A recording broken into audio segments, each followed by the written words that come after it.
Hello everyone. Let's continue chapter third. Chapter third we are studying from geography. Chapter third is water resources. Okay.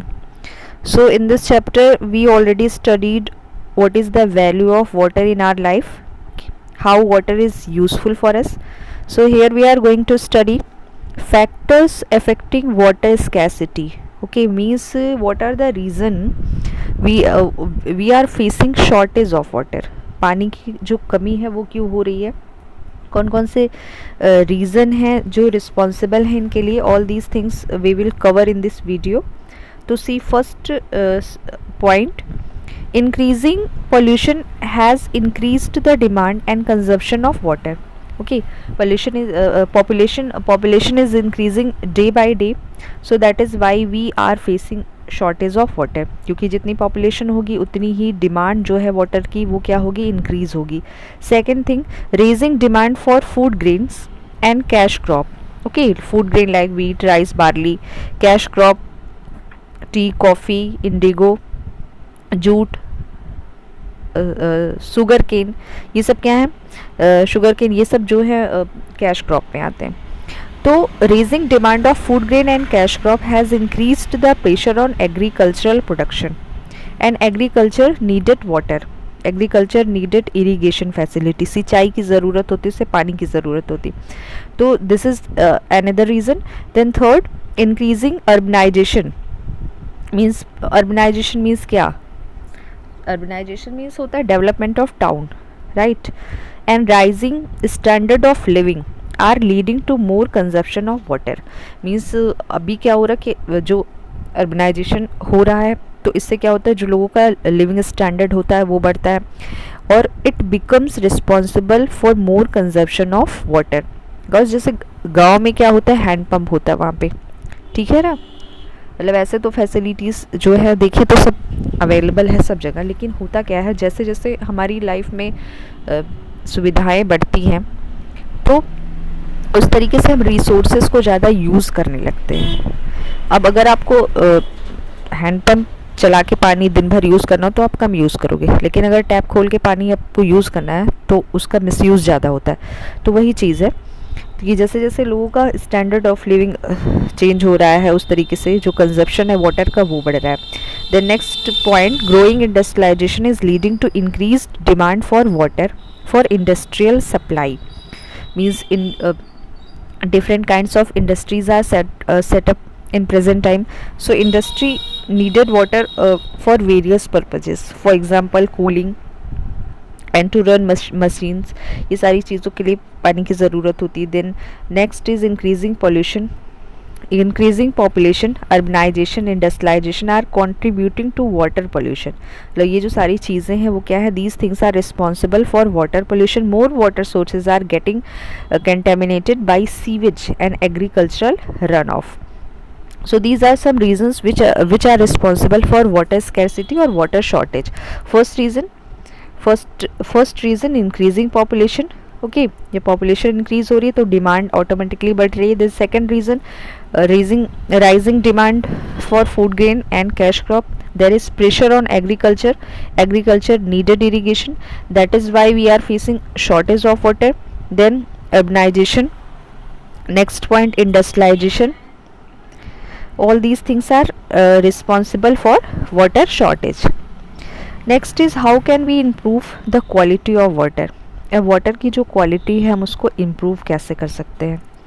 Availability of quality water is very important. The quality water is adversely affected when the amount of impurities exceed a certain limit. Okay, contamination is the pollution of something by an unwanted substance. मतलब जैसे क्या होता है, पानी contaminate होता रहता है, ठीक है. जो ड्रिंकिंग वाटर है, ड्रिंकिंग वाटर है जिसको हम यूज़ करते हैं वो कहीं ना कहीं पोल्यूट हो रहा है. तो उसको हम कैसे उसकी क्वालिटी को कैसे इम्प्रूव कर सकते हैं, ये सारी चीज़ें इसमें हमें देखनी है. क्योंकि जो कंटेमिनेटेड वाटर होता है it can cause many diseases like typhoid, cholera, okay, hepatitis, dysentery, diarrhoea, ये सारी चीज़ें, सारी बीमारियां हो सकती हैं. और फिर if you see in agriculture, तो different kinds of chemical fertilisers and pesticides are being used in agriculture, and when these chemical fertilizer and pesticides mix with water, it pollute water resources. तो water resource को क्या होता है, industry है या farming है, ये सारे जो इस इंडस्ट्री में जो केमिकल यूज़ हो रहे हैं या जो फार्मिंग है उसमें क्या होता है, different kinds of chemical fertiliser and pesticides are use. So ये जो सारे केमिकल फर्टिलाइज़र पेस्टिसाइड्स हैं, they are responsible to pollute water. ये वाटर को क्या करते हैं, पोल्यूट कर देते हैं. Then oil spills from tankers, leakage अगर होता है तो ये भी क्या होता है, रिस्पॉन्सिबल होता है to pollute water.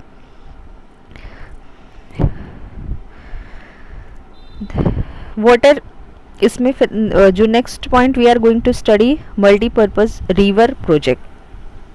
Okay, multipurpose river project क्या होते हैं? These river projects are built to serve many purposes such as irrigation. मतलब ये जो डैम्स हैं या जो ये रिवर वैली प्रोजेक्ट हैं, these project are set up to fulfil different kinds of needs. For example irrigation, hydro power generation, water supply for drinking, industrial purposes, flood control, navigation, fish breeding. So there are so many uses of multi-purpose project. So these projects are called multi-purpose project because they are able to fulfill different kinds of need. different चीज़ें उससे हो पा रही हैं, तो that is why they are known as multi-purpose river valley project. So here we can see some river valley project in India. Damodar Valley project on river Damodar. Then Damodar river, कहाँ पे है Damodar river? Damodar river is in West Bengal. Okay. Then second is Bhakra Nangal project on river Satluj, Punjab. Hirakund project on river Mahanadi. Then Tungabhadra project on river Tungabhadra, Mahanadi is in Odisha. Then Kosi project Bihar, Rihand project UP में देखेंगे, Chambal project, Gandak project, ये सब क्या है? These are different kinds of river valley project in India. Nagarjuna Sagar project, then बीज project, Sardar Sarovar project is very famous river valley project is in this project is built on Narmada river Narmada पे ये बना हुआ है ये जो प्रोजेक्ट है. Okay, in this map you can see some important river valley project. कुछ प्रोजेक्ट इसमें हम देख सकते हैं. फॉर एग्जाम्पल हीराकुंड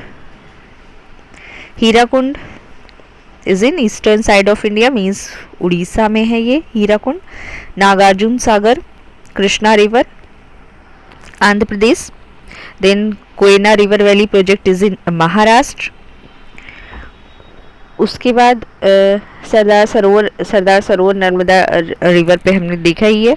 तो ये सब क्या है? These are some famous river valley project in India which are able to fulfill different kinds of need. For example, irrigation purpose, to produce hydroelectricity, fish breeding, to control flood. ये सारी चीज़ों के लिए क्या होता है? यूज़ बहुत ज़्यादा यूज़फुल होते हैं ये सारे रिवर वैली प्रोजेक्ट जो होते हैं. ओके, अब construction of some dams has come under a lot of criticism for environmentalists. According to them, these dams have caused a number of ecological problems. Some of the problems are mentioned below. मतलब जैसे ये जो सारी river valley project हैं, कहीं ना कहीं अगर इन्वायरमेंट के पॉइंट ऑफ व्यू से देखें, जैसे ये सब these river valley project are able to fulfill different kinds of need, but at the same time they are not useful for environmental point of view. अगर इन्वायरमेंट के point of view से देखें तो these river valley project are harmful. So that is why tribal communities and environmentalist ये लोग क्या करते हैं? ये लोग उसको अपोज करते हैं क्योंकि उन्हें लगता है कि ये जो सारे रिवर वैली प्रोजेक्ट हैं, these projects are harmful for nature, for environment. Because of the construction of large dam, river waters and diverted are divert. मतलब इसमें क्या होता है? कंट्रीब्यूशन ऑफ लार्ज डैम मतलब जो डैम बनता है, dams which are built on river, वो क्या करते हैं, they divert the flow of water, water के फ्लो को यार डाइवर्ट कर देते हैं। This disturb the nature, this disturb the nature of river. Okay, मतलब उसका जो नेचुरल फ्लो है, it disturb the natural flow of river. Due to diversion of water the water level increase and large forest areas get submerged under water. मतलब for example you can see the example of Sardar Sarovar dam. Okay, जो Sardar Sarovar dam है built on Narmada river, तो many people opposed this dam because होता क्या है कि it is harmful for the tribal communities who are living near this river. Okay, it is harmful for wild animals के लिए harmful होता है, क्योंकि जब वाटर लेवल जब बढ़ जाएगा तो क्या होगा, फॉरेस्ट का जो एरिया है, उसके आसपास का जो फॉरेस्ट है, आसपास के जो जानवर हैं उनके लिए हार्मफुल चीज़ें हो जाएंगी फिर ना। Tribal population living in the near by forest get displaced, मतलब they have to leave their place. Aquatic life get disturb, जो भी वहाँ पे पानी के जो भी एक्वेटिक लाइफ है वो डिस्टर्ब हो जाएगी वाटर लेवल बढ़ने से, क्योंकि इसमें क्या होता है कि जो रिवर वैली प्रोजेक्ट जब डैम बनते हैं तो जो डैम होता है वो क्या करता है, it disturb natural flow of waters are diverted, water level increased. तो इस तरीके से प्रॉब्लम भी इसके होते हैं, मतलब इसके बेनिफिट तो हैं लेकिन इसके क्या है, अगर हम देखें तो इसके नुकसान भी होते हैं। Conservation of water, how can we conserve water? Availability of clean safe water is serious challenge. Okay, specially in India और Asian country we are facing this kind of problem. Clean water is not available to drink, जो भी हम पानी P रहे हैं उसमें बहुत ज़्यादा प्रॉब्लम है, बहुत पोल्यूशन है। तो इस तरीके से, क्योंकि यहाँ पे क्या है, लोग उतने अवेयर नहीं है उस तरीके से, उसको प्रॉपर उसकी क्वालिटी मेंटेन नहीं की जाती कि उसको डिस्पोज होने से पहले उसको क्लीन किया जाए, ये सारी चीज़ें यहाँ नहीं हो पाती हैं। ठीक है, तो the important ways of conserving water are as follows, कुछ वेज हैं जिससे हम वाटर को कंजर्व कर सकते हैं। First is afforestation, means what planting trees. Okay, deforestation, cutting of tree, afforestation, planting trees. तो जो प्लांटिंग ट्रीज होता है वो क्या कर सकता है, it can slow down the surface run off and improve the seepage of waters. Okay, this also help to replenish the underground water reserves. तो जो ट्रीज एंड प्लांट्स होते हैं वो हेल्प करते हैं उस पानी को, मतलब थोड़ा सा उसकी स्लो डाउन, जैसे उसको हेल्प करते हैं कि मतलब हेल्प इन द सेंस कि they help as a they help in underground water reserves, right.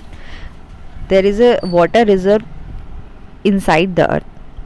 तो जो ट्रीज एंड प्लांट्स हैं they are helpful in underground water reservoirs. Then second thing, if we see efficient irrigation method मतलब in the sense कि we should avoid the misuse of water. Over irrigation is bad for the crop. जैसे लोग अगर सिंचाई करते हैं, irrigation करते हैं, तो क्या है, पानी चला देते हैं, फिर ज़रूरत से ज़्यादा पानी खेतों में जाता रहता है जिसकी कोई ज़रूरत नहीं है। तो we should avoid over irrigation. Then sprinkles, using sprinklers is a very effective method for irrigation. ठीक है, मतलब इस तरीके से जो कुछ मेथड हैं, स्प्रिंकल्स है, डिप इरिगेशन है, ये सारी चीज़ें क्या होती है, जैसे डिप इरिगेशन में क्या होता है, इस मेथड में क्या होता है, डायरेक्टली जो पानी है वो उनके प्लांट्स के रूट तक पहुंचा दिया जाता है। मतलब स्पेशली जो ड्रिप इरिगेशन है, it can be seen in Israel में बहुत अच्छे से इसको यूज़ करते हैं। In this picture you can see drip irrigation and sprinklers. ठीक है, ड्रिप इरिगेशन एंड स्प्रिंकलर्स। तो what happened in drip irrigation, this method is useful for dry regions where there is lackness of water. वहाँ पे हम बहुत ज़्यादा पानी का नहीं यूज़ कर सकते, तो जो पाइप के थ्रू क्या होता है कि जो पानी है वो डायरेक्टली रूट तक पहुँचा दिया जाता है। Controlling wastage of water in domestic use, wastage of water should be avoided in domestic use, मतलब कोई भी जैसे डोमेस्टिक यूज़ में भी वाटर का बहुत मिसयूज़ होता है तो उसको हमें अवॉइड करना चाहिए. Then how can we conserve water, rain water harvesting है. रेन वाटर हार्वेस्टिंग में क्या होता है कि इन दिस मेथड जो रेन वाटर है we should try to conserve rainwater, okay, but if we see in India we are not using this method properly, means foreign country people are using this method. वहाँ पे बहुत अच्छे level पे rain water harvesting होती है, roof top पे water को conserve करते हैं, but here we are facing the problem water treatment. तो an act was passed in 1974 to stop water pollution, to prevent water pollution. तो इसमें क्या हुआ कि मतलब इसमें क्या होता है, water pollution can be controlled by treating hazardous effluent before releasing them in the water bodies. Sewage water should be properly treated before disposal. मतलब ये सब क्या है, जैसे अगर हम कोई जैसे फैक्ट्री से वाटर पानी निकला या सीवेज वाटर है, अगर हम उसको बिना ट्रीट किए अगर हम उसको डिस्पोज कर देते हैं तो क्या करता है, बाकी जो पानी साफ़ पानी है उसको कंटेमिनेट कर देता है, उसको पल्यूट कर देता है. तो water treatment is very important. Means before disposal of water we should try to treat it, okay, to avoid water pollution. Then next is recycling industrial water. Water from industries can be recycled and reused for cleaning and cooling machines. Means how can we avoid shortage of water? We should try to recycle it. We should try to recycle it so we can use it in different ways. तो ये सब क्या है? These are some ways to conserve water.